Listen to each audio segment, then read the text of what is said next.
Hello again, everybody. Zack Attack is here with my WWE WrestleMania 30 review for tonight, called April the 6th, 2014. It's a bittersweet night, as you would see by the title. This prevailed, but it's not a good thing. It was just, I was watching with my friends, and it was just a rough night. It was a bittersweet night. But despite the bad times that we had tonight, it was still a decent Mania. It was okay Mania, but that moment of a certain streak coming down, it just sucked the air out of the room. Like every WrestleMania party, and I was at a WrestleMania viewing party, and I was watching it with my friends through the network. I'm glad it didn't crash like many people was expecting, but I bet you, not just at my Mania party, but every Mania party, the air was sucked out of the room like it was at the Superdome. Not the Silver Dome, Hogan, the Superdome. I just don't know how to rate this Mania. I just don't know how to rate this Mania. It was slightly better than the 25th anniversary, but this Mania will be marred. Because it's spat on a legacy. It's spat on tradition. I hate to say it. I rate this pay-per-view a 6.5. You have a good ending, but it's a bittersweet Mania. Not Trolling Mania, kind of Trolling Mania, but it's Bittersweet Mania. Bittersweet Mania 30th anniversary. It's just, let's get down to it. Let's get down to the card here on this solemn night of WrestleMania 30. It's just hard to contain myself. It was an okay night. Some good things happened, but it's like what happened to Royal Rumble. No one remembers Roman Reigns eliminating people 11 times. Everyone remembers Batista winning the Rumble. No one's going to remember any good things about this Mania. They're always going to remember a certain childhood memories being kicked in the nuts. Get kicked in the childhood. But I'll get about my whole entire rant on that. Let's just get down the card. With the pre-show match, of course, the WWE Tag Team title match, it was a Fatal 4-Way elimination match. It was the Usos defending the tag team titles against the Weird Americans, the team of RYBAXEL, and Los Matadores. It was a good opening match for the pre-show, which is only seen on the network, which I kind of thought was stupid. But hey, they're going to have the rest of the pay-per-view on the network. Why not have the pre-show on the network as well to lead into Mania? And the match itself, it was spot fest, basically. It was a good spot fest. There was some great spots in that match. Great action from all four teams. RYBAXEL was the first eliminated. Gladly they were the first eliminated. I think they were eliminated. I think Usos eliminated. They eliminated RYBAXEL first. I think Usos won that. They pinned him out of that. I think it was Los Matadores. I think got the pin and the win on RYBAXEL, and then the second team eliminated was Los Matadores, losing to Cesaro and Swagger. It was down to the final two. My two teams I wanted to win, either or. Usos or Weird Americans. I knew one of them was going to win. And Weird Americans look good. Again, I've always applauded these guys as a tag team, but as we would see by the end of this matchup, they may be no more. Swagger and Cesaro had a little problems, despite each guy trying to get on the big moves. Of course, Cesaro did try to swing at one point, and Swagger did do the Patriot Lock. Both Usos came flying back. I mean, literally flying back. One of my favorite spots of this was when they did the final two. Like, both teams were facing off, and the Weird Americans did like the "We the People," and it was the "Ooh," and they did beat each other. That was a good setup for the final two. That was a great setup. Having those two say the little phrases, set it up. That was a great one to do. And Cesaro looked great. He looked great in this match. I think he did eliminate one of Los Matadores with the neutralizer. Neutralizer got him. That's what eliminated Los Matadores. And like I said, he was trying to set up the neutralizer on one of the Usos, and even did an uppercut. A lot of uppercuts tonight, including in a certain match. But anyway, and then boom, Usos retain the title after they set up the double kick, and of course the big flying splash and the victory for the Usos, retaining the tag team titles. But as I said, we're Americans, maybe, and I think they all know more. After the matchup,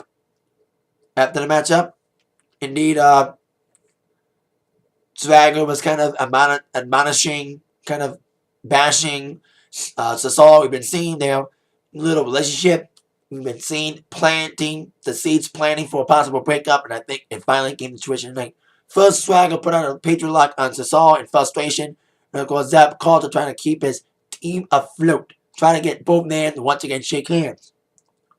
When they tried to Cesaro pull them in and get the Cesaro swing on Swagger. So there you go with Usos retaining and Real Americans breaking up. Now on to Mania, the main card itself. First off, great opening segment. Hulk Hogan, Stone Cold Steve Austin, The Rock in the ring for an epic promo. Enough said. And like I said, Hogan flubbed calling the Superdome the Silver Dome. And I noticed that right off the bat.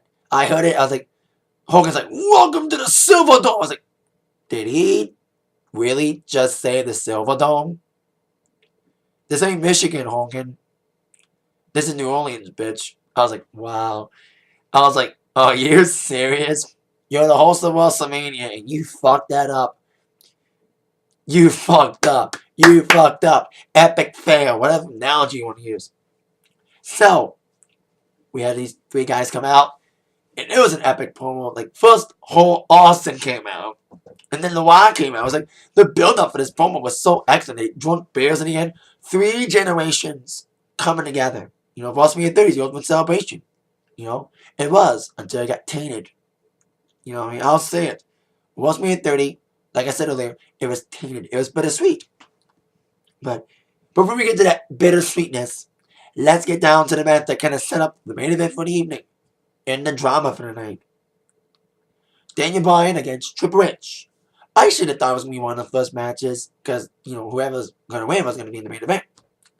And I'll give these two credit. They put on a great matchup. They fought tooth and nail. Oh, by the way, before I wait, I forgot to wait the Usos match. 2.5 for the Usos match. I forgot to rate that match. Sorry, 2.5. Great opening match for the pre-show. So 2.5 for that match. Because of good spots in that match. And great spots in this match too. Triple H may not be as lethal as he once was, but boy was he lethal tonight. He had some massive hits on D-Boy. He had killer clothesline. There was just some epic movements in this. And it was a very long match. How long was it? 35, 40 minutes. And one of these guys was going to go to the main event. It's like, wow, they needed all that time to rest. You know, it made sense, like I said, to have this match go first. And Stephanie was out there, and I thought Stephanie was going to get involved a lot. And I love Triple H's intro. I love this entrance and everything with the King of Kings throne and the headgear. I love that whole entrance. A lot of great Mania entrances tonight. A lot of great Mania entrances. One of them was Triple H's entrance. It was just magnificent. And D-Boy just came out, you know, just walking out doing the yes thing, you know. And, but back to the match. I thought Stephanie was going to be more of a factor in this matchup, but I'm glad she wasn't. As of course, Triple H, you know, he did the pedigree many times in this matchup. And still, despite all the punishment he was given to D-Boy, really focusing on that storyline injured shoulder. One vicious spot, he was on top of the table. Not the Spanish announce table, but the regular announce table. He looked like he was going to pedigree D-Boy through the table, but he just swung his arm on the table. That kind of set up the rest of the match almost, with Triple H just pummeling on D-Boy's arm. And like I said, D-Boy's arm was a target. D-Boy did try to get the yes lock on.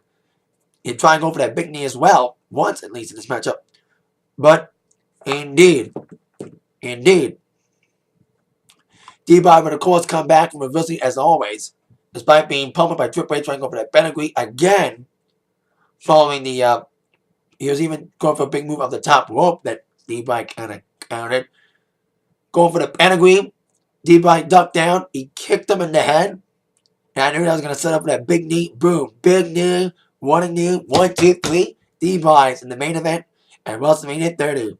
But like WWE always like to do, When D-Bry's at his proudest moments, they like to take him down. And that's what they did after this matchup. Stephanie got to slap D-Bry a few times. Then Triple H rung him from behind and attacked D-Bry and pummeling his arm with a steel chair against the ring post. Kind of questioning his opening, for the match. Gonna be kind of be questioning D-Bry. They kind of added more drama to it. Added more drama. But is D-Bry gonna make it to the match? Well, we would see the way, of course, knowing the ending now. Hey, they added more drama to it. We got our next matchup, filler match. The Shield, the 6-man tag against the New Age Outlaws and KANE. By the way, 3.5 for that Triple H D-Bry match. Probably one of the best matches of the night. You can call anything on this Mania good. There's some okay moments in this Mania, but like I said. Anyway, I love the Shield. I've been a big fan of the Shield. Becoming a big fan. They should have took out better people. I love New Age Outlaws and KANE. But this is just a jumbled match. It's just a questionable match because Shield, like we Americans, has been kind of been hinted to break up a little. It's just, they kind of put that aside and just mash this feud together. Kind of like, we need something else to fill Mania with. How about we just randomly put the Shield in a feud with KANE in the New Age Outlaws? That's like what happened. And it was a squash. 2-minute squash. Do not need to explain. The ending was cool. The triple powerbomb on both the Outlaws. That was a killer spot. That was a killer spot, though, to end the match with. 1.0. Just because it was a squash, It was kind of filler. No offense from KANE. Like, KANE tried to choke me a few times, but he was taken out by a Superman punch from Reigns. And it was just a short match. I know it was filler to kind of soften the mood after D-Bry winning and then getting attacked, but it's like, short match for the Shield. But the breakup could happen. Now on to the next match, the Andre the Giant Invitational Battle Royal. 30 men. I didn't really count 30. Rob Van Dam didn't show up. That's a spoiler besides CM Punk not showing up. Anyway, I think the extra people, I think Cesaro was in it. He was a last-minute addition. I think he was already in it. But I didn't see Swagger in it. Because I think Swagger was went out after the uppercut and the saw swing. Not the biggest fan of the Battle Royal. Not the biggest fan of the Battle Royals. But this was a great Battle Royal. Great spots. It had some of the great spots like the Rumble does. You gotta have a Battle Royal or any Royal Rumble type match at all without a great, phenomenal save from the save man himself, Kofi Kingston. And then he nailed another one tonight. He got tossed over the top rope. And his feet, like here's Kofi on the top rope. And here's the steel steps on the outside. Kofi got nailed on the top rope. And he was like, bang, landed right on the steel steps. His foot was on the steps. Another great save from Kofi. And there was some shocking eliminations, some great people in it. Ryder got squashed quickly. What else is new? I thought I wanted Ziggler to win. I wanted Ziggler or even Big Show. And it looked like Big Show was going to be it. But Cesaro, like he did against the match against the, it was a great showing point for Cesaro, looking good after the match with, breaking up with Swagger and looked good again in this Battle Royal. This could be Cesaro's must-be moment right here. And it could be after what happened during this matchup. I thought Ziggler was going to get that moment, but the moment went to Cesaro. Great uppercuts to hell. He just eliminated everybody left and right. It went down to Big Show and Cesaro. I thought Big Show was going to win because it's logical to have, the Under the Giant Battle Royal go to, the biggest guy. But it also made sense for the guy to win the Under the Giant Battle Royal for slamming the biggest man over the top rope to win it. And that's exactly what Cesaro did. That was an epic way to end that Rumble. 2.0 being a good Rumble. And I think the face turn for Cesaro has begun. Not only did he turn on Swagger tonight, he shook Big Show's hand. So I think that sealed it. That sealed Cesaro's face turn. And that sealed Cesaro's push. That the Yes movement could be dying out, despite the ending tonight. But one day, we shall see the Cesaro movement. And we all seen the seeds planted for it. And I think the seeds were planted tonight with not only the We Americans breaking up tonight in the pre-show, But the song winning the Rumble, winning the Under the Giant Invitational Battle Royal, and also shaking hands with Big Show at the end of the match, showing respect and showing he is going to be a babyface. Now on to our next match. We got Bray Wyatt, another great entrance tonight. He had the guys who sung his theme. The whole entrance of them was like creepier than usual. With the whole voodoo thing, it was such a creepy theme. As always, great entrance for the Bray Wyatt family. With the band, their band who sings the song, like I said, sung it. Of course, Bray Wyatt would take on the man, who is faster than Rey Mysterio, more powerful than a Big Show, able to bury careers and end pushes in a single bound. The most hated man in the IWC and WWE, especially New Orleans tonight. Super Cena. Now, I call it Super Cena, but it's like this. I may maybe jump. You love me or hate me, I may have to jump back into Cena wagon tonight. My friends kind of may have convinced me to stop hating on him as a character. You know, I've said this a lot. I need to say this once and for all. I don't like John Cena's character recently, but my friends are like, we accepted the fact that he's no longer Jane Gang, you know? But it's like, some people haven't. Some people haven't forgave Cena for betraying the gimmick that won him over with the fans. You know, and I felt that way a lot. That's why I kind of turned on like many others. You know, it's like, why would you betray what you have done, what took you to the dance, you turn your back on? And that's what I felt about Cena for years. And I was sick of him waiting on the time. But now seeing him vulnerable, especially scared in this match, the effects of this match, it was just, you know, crazy. But no matter what I say about Cena, I may have to, like, I respect Cena as a person, as a performer, but it's like, a wrestler, he's not a good wrestler. I'll just say that much. But the match was, I knew it was going to be a crappy match because both these guys can't wrestle that much. You know, just punching and kicking. That's exactly what it was. You know, that's exactly what it was. Just a pushing, shoving match. But I did like the play on, you know, on Bray Wyatt trying to make Cena embrace the hate. Like, Cena tried many times to nail Bray Wyatt with steel stabs and even a steel chair, trying to get disqualified. Trying to, like, and even Bryan was like, come on, Cena, do it! Embrace the hate! Finally, embrace the hate! But it's like, you know, Cena would never turn heel.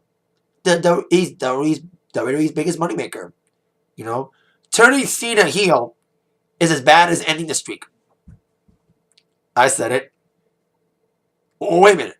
One of those just happened. Anyway, you're going to hear a lot of those jokes in this video, so stay tuned. Especially that match is next on the list that I'm going to go through. But anyway, Bray Wyatt looked okay in this match. He did like a creepy spider walk. Spider-Man does whatever a spider can. You know, the creepy spider thing again. And he did nail Sister Abigail and Cena. But of course, I should have guessed Cena was going to fucking counter it 2.5 years, which is kind of what he did later on. And before that, we would see Cena trying to hit Bray Wyatt. The ending came, he was trying to hit Bray with a steel chair. But then one of the Wyatts was on the turnbuckle, one that wasn't speared by Cena on the barricade by the timekeeper. That was a good spot. I'll give him that. But then he nailed the other. He speared Harper through the barricade. Rowan was taken out with a steel chair. He hit Rowan with the chair instead of hitting Bray that caused the DQ. And then Bray was going for the. I kind of called this ending.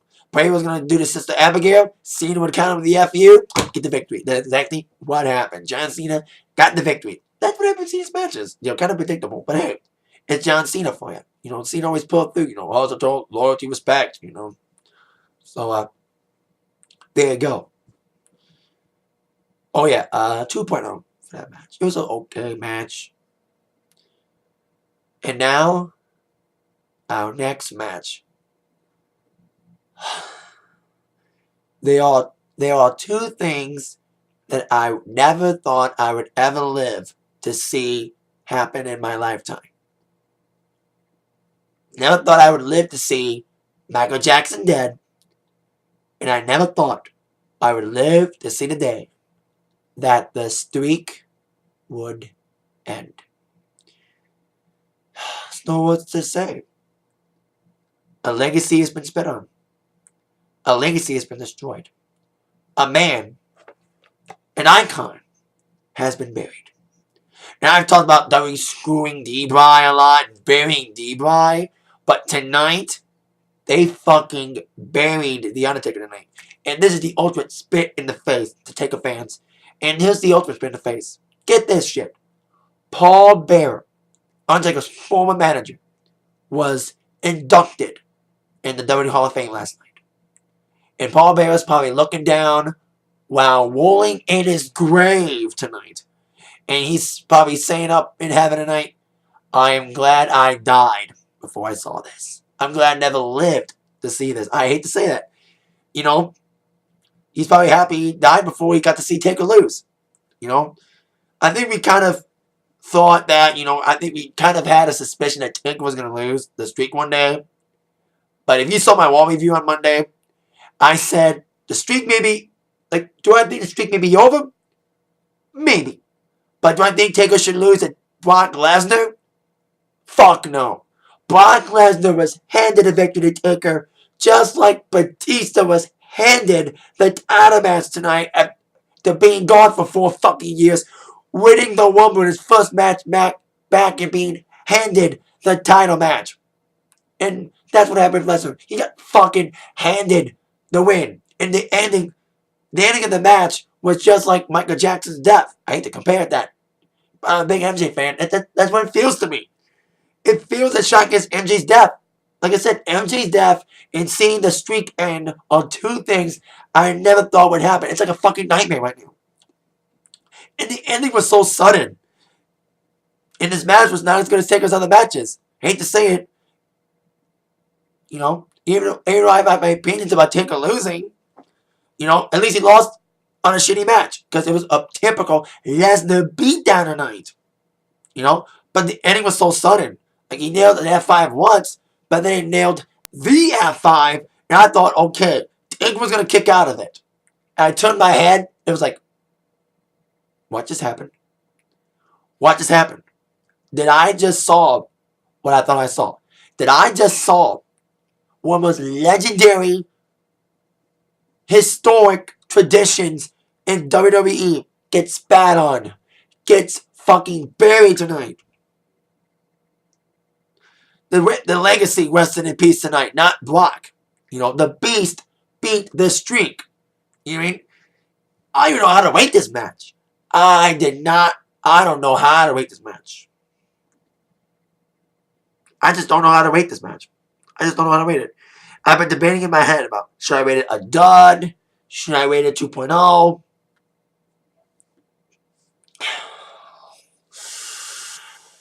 I just don't know. I was rated a 2.5. It was an okay match. Taker did look okay in this match, but Lesnar just fucking destroyed him as usual. But it's like, I just did not think I would live to see the day. And Lesnar did not fucking deserve it. Fuck you, WWE. Fuck you, Vince. Fuck you, Triple H. Fuck the people who decided to make Taker lose to, of all people, Brock Lesnar on the day after Paul Bearer got inducted in the Hall of fucking Fame. That is just spitting into legacy. You induct Paul Bearer the same year Taker loses. I know it's the build-up for possibly Taker going in the Hall of Fame next year with a bunch of people, including Wyatt maybe. But it's just, it took me, it was like a delayed reaction. I was watching it with my friends, and I said this at the beginning of the video, I'll say it again. My viewing party, and probably everybody's viewing party at WrestleMania 30, the viewing parties were ruined, were mourned. The air was sucked out of the room. I was watching with a couple of friends. My friends said to me that if Taker would have lost, they were done with wrestling. I'm not that extreme like they are, but it's like a nightmare. Wrestling's a drug, and I know you're probably gonna say, "Oh, you're gonna take it up the ass." You're gonna take it up the ass and just feed what WWE feeds you. Just take it and shut up your ass and just shut the fuck up. Like everybody else is gonna do tomorrow night. Triple H is gonna say, "Oh, you didn't get what you wanted. You didn't get Undertaker winning. Fuck you. You had to sacrifice something for your beloved D-Body, title on the screen." I'm a big Taker fan. His last matches have been phenomenal. He is an icon in wrestling. But His legacy was spat on tonight.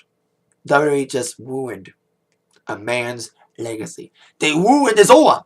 They made The Undertaker human. He's lost his vulnerability. He's lost it. He's lost his aura. He's not untouchable. If you let Brock Lesnar beat him, anyone can beat him. You know? It's just sad they're gonna have Taker's legacy. That graphic. 21-1.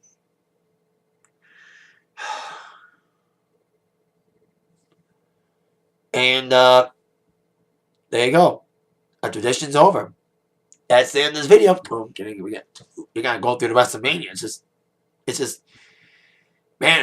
just sucked the air out of the room. And you could see the faces. See the fucking faces of the fans that night.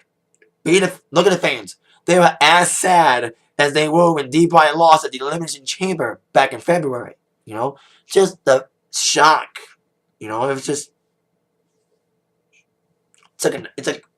It's like, are we living in America? You know? Is nothing sacred anymore? That's another topic for another day, but it's just, you know. And then, you know, I was at WrestleMania 18 when I saw Wyatt and Hogan wrestle, and it was like, I would not want to be the people who had to follow Wyatt and Hogan. Well, I think it was the same tonight. I would have been wanting to be the people, or in this case, the women who would have to follow Taker and Lesnar. And it was the Divas match for the Divas title. I was like, I felt so bad for the Divas. They had to go out there and perform in front of 70,000 shocked people. In my mind, they should have postponed the match. I think the Divas should have said, fuck this. We're not going out after we just saw Taker get defeated by Brock Lesnar. Fuck this shit. We're going to wait till Monday. It's just, you know, and the air was sucked out of the stadium. It was just, nothing was the same. Nothing was the same in this Mania. Nothing was the same. Everything else, especially the main event, was bittersweet. It was bittersweet tonight.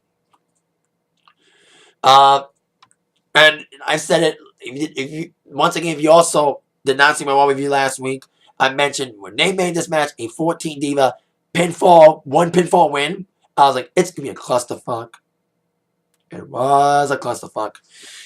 I knew it was going to be fucked over, and it fucking was. I'll just wait it right now. 1.5. It was just, you had to follow Taker. It didn't matter what match followed. Even if Brey's match was after Taker, it didn't matter what match was after Taker. It was just, it's a bad position. Wrong place, wrong time. You know, it's just, you're in a bad spot. You know, it's like, there's nothing you can do. You just had to perform the best of your ability. I'll give the Divas credit for trying to perform under these circumstances. I've always bitched about the Divas, comparing them to the knockouts of TNA, but it's like, I applaud the Divas for at least trying to put on a show for the fans, even though it's like, it's hard to watch anything when you're just brain dumb after seeing an icon, a childhood icon, for many people, go down in defeat. You know, the streak is over. It's just, there's no more words I can say. You know, it's just, they fucked it.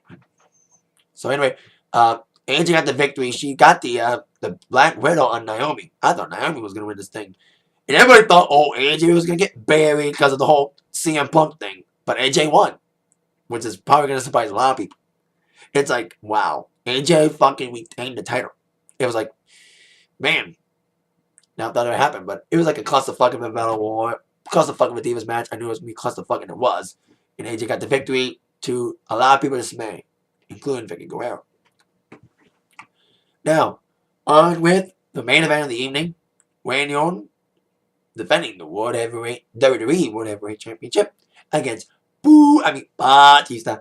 And despite the injury earlier in the evening, of course, Daniel Bryan. Now, you already know you saw the title already, but I'll just go through the match very quickly. Once again, I forgot to say this in the beginning of the video when I talked about Triple H and Brey. I've said this a lot about people. I've said this about CM Punk and Daniel Bryan. They are two guys who can have a good match with just about anybody. And Brey had a good match with Triple H. It's tough to have a good match with Randy Orton and Batista, though. But Daniel tried his best to kind of carry the match. Like we all knew if DY was going to make the main event, he was going to be carrying the match. And a lot of people suspected even a double countout would have happened to put both men in the match. Or even no contest to put both men in it. To have Triple H screw DY again.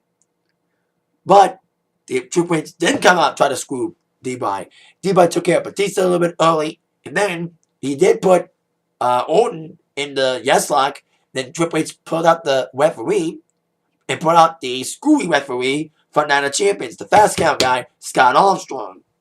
Despite that, DY still got kicked out and got dealt so much punishment, focusing on the arm. And even Triple H tried his best to nail DY. Even tried to bury DY by bringing up the sledgehammer later on. There was one good spot. I'll give Orton and Batista for this. They started really pumping on DY, pumping the hints of a possible Evolution reunion.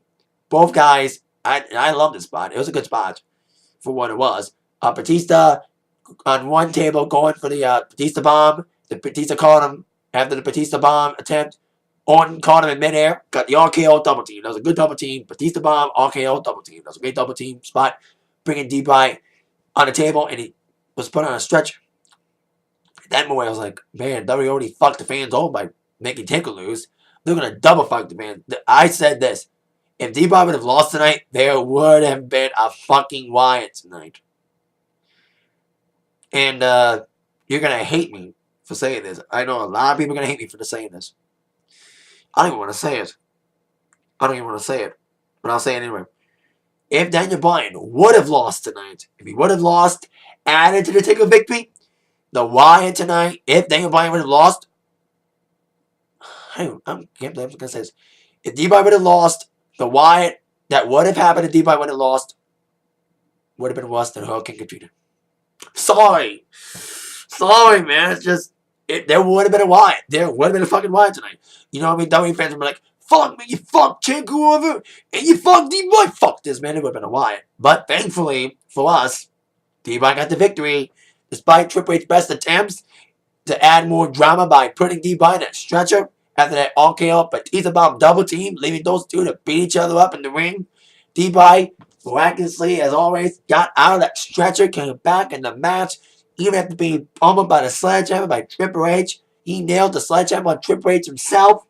Despite all the punishment, DY got the nail, the yes lock on Batista, and the 1, 2, 3 top man out of Batista. Daniel Bryan wins the WWE Whatever Championship. We had the happy ending that I was hoping for. 70,000 people screaming yes, yes, yes, as DY won the title. But, like I said, the ending, it's bittersweet. It's a bittersweet ending. You know what I mean? It's like, yeah, DY won, but it ain't going to take away the sting of seeing the streak undefeated. Streak defeated, you know what I mean? It was just a hard night. It was just, so it was a good ending though. I wanted the ending to be awesome, but it's just, like I said, it was a bittersweet ending. It's tough. It didn't matter what ending it was. Like I said earlier, no one's going to remember the War in 1.4, Roman Reigns breaking a record. Everyone's going to remember them handing a title shot to Batista. And nobody's going to remember DY winning the title. No one's going to remember Cesaro winning the Battle Royal. What everyone's going to remember from this WrestleMania 30, that it was the night the streak came to a sad, unfortunate, and sudden end. And the words of Stone Cold, that is all I got to say about that. And thank you very much for watching this WrestleMania 30 review. Bearing through my English, I bet you the majority of people watching this video feel the same way as I do. Taker's an icon. He built his legacy at WrestleMania. You thought about John Cena's legacy being destroyed if he would have lost to Bray Wyatt? Taker did not. It was a match for Taker not to lose. He did not need to lose. And, like I said last week, and I'll say it again, should a streak end? It could have. And I was thinking maybe it could end. But not to Brock Lesnar. Fuck you, Brock Lesnar. Go back home and fuck Sable. You fucking pea-brain with a small penis. Sorry to say that, but it's just, it's just sad that Brock Lesnar was handed to be the guy. If Taker would have picked him if Taker would have said personally, if Taker personally picked Brock Lesnar to win, okay, but it's just, in our eyes, it's just the one guy. The one guy to see end the streak. The one guy. Like I said, that's it for my review. Thanks again for watching and bearing with me here. With that in mind, you've been attacked by the review from Zach. Thank you very much. Have a great week. Yes, yes, yes. And probably take a retirement. See ya.